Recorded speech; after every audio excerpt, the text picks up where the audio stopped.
বন্ধুরা, তোমাদের ভালোবাসায় আজ নতুন আরও একটা ভিডিও নিয়ে আসলাম। পুরো ভিডিওটা দেখো, আশা করি হতাশ হবে না, অনেক মজা পাবে। আমি প্রভা, বয়স ৪-৫ বছর। আমি একজন গৃহিণী। আমার স্বামী সুরেশ, বয়স ৫-০ বছর। সে একজন বড় ব্যবসায়ী। আমার বড় ছেলের রাজন, বয়স ২-৭ বছর। সে তার বাবার ব্যবসায় সাহায্য করে। ২ দিন পর তার বিয়ে। আমার বড় মেয়ে গীতা, বয়স ২-৫। ২ দিন পর তারও বিয়ে। আমার ছোট মেয়ে শিখা, বয়স ২-১, কলেজ ছাত্রী। আমার ছোট ছেলে রাকেশ, বয়স ১-৯, কলেজ ছাত্র। আমি তাকে খুব ভালোবাসতাম আর সে আমার সাহায্যে বাড়ির অন্যান্য সবাইকে তার প্রেমে পাগল বানিয়েছে। আর আমার পরিবারের নতুন সদস্য আমার বড় ছেলের স্ত্রী রচনা। ঘটনা শুরু হয়েছিল ৩ বছর আগে, যা এখন পর্যন্ত চলছে। ঘটনাটা হলো, যখন আমার বড় ছেলের বিয়ে ঠিক হয় আর সাথে আমার বড় মেয়েরও, মানে আমার ছেলেমেয়ে বিয়ে, তাদের ছেলেমেয়ের সাথে, অর্থাৎ ভাই বোনের আদলবদল ছেলেমেয়ের বিয়ে। তাই বাড়িতে অনেক আত্মীয় স্বজন এসেছিল। তাই থাকার জায়গার কমতি পড়ে, যার জন্য আমাকে আর রাকেশকে স্টোর রুমে ঘুমাতে হয়। আমি এতই ভদ্র ছিলাম যে আমি বিয়ের পর কোনো পুরুষের দিকে ভালোভাবে তাকাইনি। আসলে মানুষ ঠিকই বলে যে কার জীবনে কখন কি ঘটে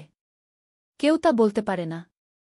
ঠিক তেমনি আমার জীবনেও তাই হয়েছে। আমার স্বামী আমাকে স্টোর রুমে ঘুমাতে বারণ করেছিল, কিন্তু আমি আত্মীয়দের আরামের কথা চিন্তা করে বিয়ের ৪ দিন আমি নিজের এবং রাকেশের বিছানা স্টোর রুমে করেছিলাম। আর এই ৪ দিনই আমার জীবনকে বদলে দিয়েছিল। স্টোর রুম মানে এই নয় যে সেটা খুব নোংরা ছিল, বরং পরিষ্কারই ছিল। তবে বাড়ির অতিরিক্ত কিছু জিনিস সেখানে ছিল, আর ছিল একটা বিছানা। প্রথম দিন যখন আমি রাকেশকে স্টোর রুম ঘুমানোর কথা বললাম, তখন সে আমাকে রাগ দেখালো, কিন্তু কিছুক্ষণ পর সে রাজি হয়ে গেল। স্টোর রুমটা নিচতলা ছিল আর দোতলা ছিল আমার বড় ছেলের রুম। নিচেতলায় আমার ২ মেয়ে একসাথে থাকত। রাকেশেরও আলাদা রুম ছিল, যেখানে আজ আত্মীয়রা ছিল। আর আমার রুমে ছিল আমার ননদ আর তার পরিবার, আর বাড়ির অন্যান্য জায়গায় অন্য আত্মীয়রা থাকল। বাড়ির সব কাজ শেষ হতে হতে রাত হয়ে গেল। রাত ১টা। রাকেশ আগেই স্টোর রুমে গিয়ে শুয়ে পড়েছিল, তাই আমি স্টোর রুমে এসে রুমের দরজা ভিতর থেকে বন্ধ করে দিলাম। এ ঘরের বেডটা সিঙ্গেল বেড ছিল, তাই জায়গা কম। তার জন্য আমি রাকেশকে ডাকলাম, কিন্তু সে সাড়া দিল না। তাই আমিও শুয়ে পড়লাম। আমি লাইট অফ করে ঘুমানোর চেষ্টা করলাম। বিয়ে বাড়িতে অনেক কাজ ছিল, তাই আমি অনেক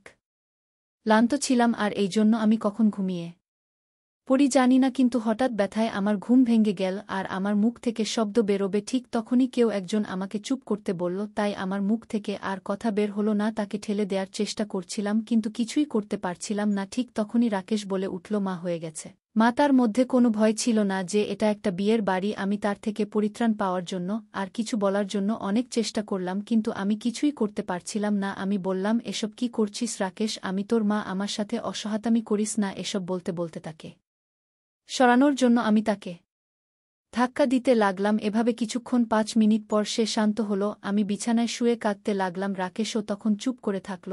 আমি নিজেই জানি না যে আমি কতক্ষণ কেঁদেছি। আমি অনেক কষ্ট করে উঠে স্টোর রুমের বাইরে বের হয়ে বাথরুমে ঢুকে ফ্রেশ হলাম। ঠিক তখনই রাকেশ বাথরুমের বাইরে থেকে আমাকে ডাকতে লাগল, মা তাড়াতাড়ি বের হও। আমি যাব। তার কথা শোনা মাত্র আমার মনে হচ্ছিল যে বাইরে বের হয়ে বকা দেই, কিন্তু বাড়িতে আত্মীয় থাকায় চুপ থেকে বাথরুমের দরজা খুলে বাইরে বের হয়ে তার দিকে রাগান্বিত হয়ে তাকালাম। রাকেশ আমার দিকে তাকিয়ে মাথা নিচু করে বাথরুমে ঢুকে গেল। আমি তখন বাইরে দাঁড়িয়ে ভাবতে লাগলাম যে এখন আমি কোথায় যাব? নিজের ঘরে না মেয়েদের ঘরে? কিন্তু কোথাও জায়গা না থাকায় আমি আবার স্টোর রুমে এসে শুয়ে পড়লাম। কিছুক্ষণ পর রাকেশ ও স্টোর রুমে এসে দরজা বন্ধ করে আমার পাশে শুয়ে পড়ল। আমি তাকে অনেক রাগ দেখালাম। সে আমার কথা শুনে কাইতে লাগল আর বলল, আমার ভুল হয়ে গেছে মা, জানি না কি হয়েছিল আমার মধ্যে, দয়া করে বাবাকে এ নিয়ে কিছু বলো না। এসব বলে সে বিছানা থেকে নেমে মেঝেতে শুয়ে পড়ল। তার এ অবস্থা দেখে আমি তাকে আর কিছুই বললাম না, বরং চুপচাপ চোখে পানি নিয়ে ঘুমানোর চেষ্টা করলাম। আর ভাবতে লাগলাম যে কি থেকে কি হয়ে গেল, আর না জানি আগে আরও কি কি হবে। এসব ভাবতে ভাবতে কখন ঘুমিয়ে গেছি তা জানি না। আমার ঘুম ভেঙে গেল যখন আমি বুঝতে পারলাম যে কেউ আমার পাশে আছে।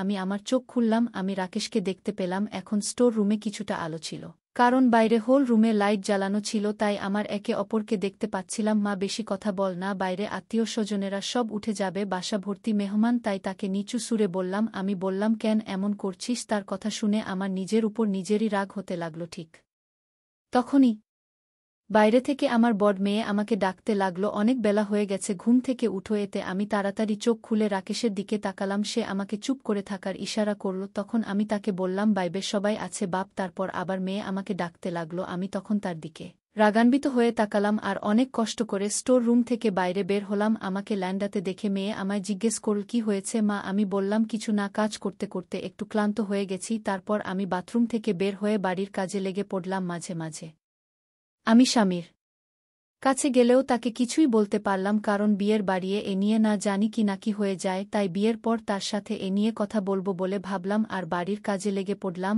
আর একদিন পর আমার ছেলেমেয়ের বিয়ে, তাই আরও আত্মীয় স্বজন বাসায় আসতে লাগলো, ফলে বাড়িতে থাকার জায়গা আরও কমে গেল। কিন্তু আমি আজ রাকেশের সাথে থাকব না বলে ভেবে নিয়েছি। দিনের বেলা রাকেশের মুখোমুখি হলেই আমার দুজনেই মুখ ঘুরিয়ে নিচ্ছিলাম, আর রাতে যখন ঘুমানোর সময় এলো তখন আমার ঘুমানোর জায়গা ছিল না। তখন রাকেশ আমাকে স্টোর রুমে ঘুমাতে বলল। এটা শুনে আমি তার দিকে তাকাতেই সে গত রাতের জন্য আমার কাছে ক্ষমা চেয়ে কাঁদতে লাগল। তার চোখে পানি দেখে আমি তাকে বিশ্বাস করলাম আর তার সাথে স্টোর রুমে ঘুমাতে আসলাম। রুমে এসে আমরা শুয়ে পড়লাম। আমরা একে অপরের সাথে কথা বলছিলাম না, প্রায় ঘুমিয়ে গিয়েছিলাম, কিন্তু রাকেশের জন্য তা আর হলো না। পরের সারাদিন কাজের মধ্যেই গেল। রাতে পার্টি সেন্টারে বিয়ের জন্য দুই পরিবার এক হলাম। বিয়ের কার্যক্রম শুরু হয়ে গেল। হঠাৎ আমার একটা জিনিসের জন্য বাসায় যাওয়ার প্রয়োজন হলো, কিন্তু আমি রাত 2টার সময় অন্য কারো সাথে যাওয়া নিরাপদ মনে করলাম না, তাই আমি রাকেশকে নিয়ে গেলাম বাসায়। শুধু বয়স্ক আত্মীয়রা ছিল আর বাকিরা সবাই ছিল পার্টি সেন্টারে। যখন আমি আমার ঘরে জিনিস নিতে আসলাম ঠিক তখনই রাকেশ আমার ঘরে ঢুকে দরজা বন্ধ করে দিল। সে আমার কাছে আসতে লাগল, তাড়াতাড়ি আসো মা, আমাদের পার্টি সেন্টারেও যেতে হবে।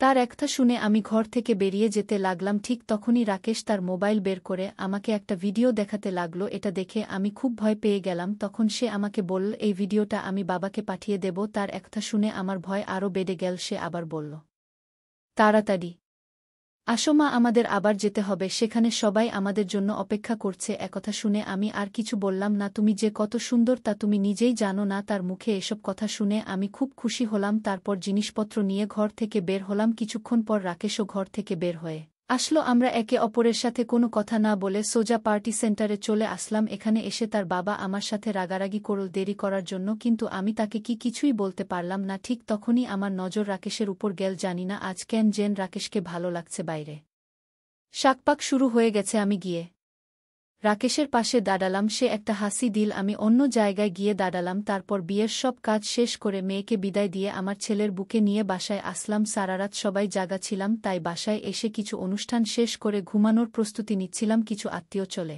গিয়েছিল আর কিছু ছিল। রাতে যখন ঘুমানোর সময় আসলো তখন রাকেশ আমাকে স্টোর রুমে ঘুমানোর ইশারা করল। আমি তাকে রাগ দেখিয়ে নিজের ঘরে এসে শুয়ে পড়লাম, কারণ এখন বাড়ি প্রায় ফাঁকা, তাই থাকার জায়গা অনেক। বন্ধুরা, রাকেশ এখন কি করবে কমেন্ট বক্সে জানিও দাও। গল্পের বাকি অংশ পরের পর্বে বলবো। আমার গল্পগুলো যদি তোমাদের ভালো লাগে তাহলে একটা লাইক দিয়ে বন্ধুদের সাথে শেয়ার করে দাও। দেখা হবে আগামীকালের নতুন ভিডিওতে।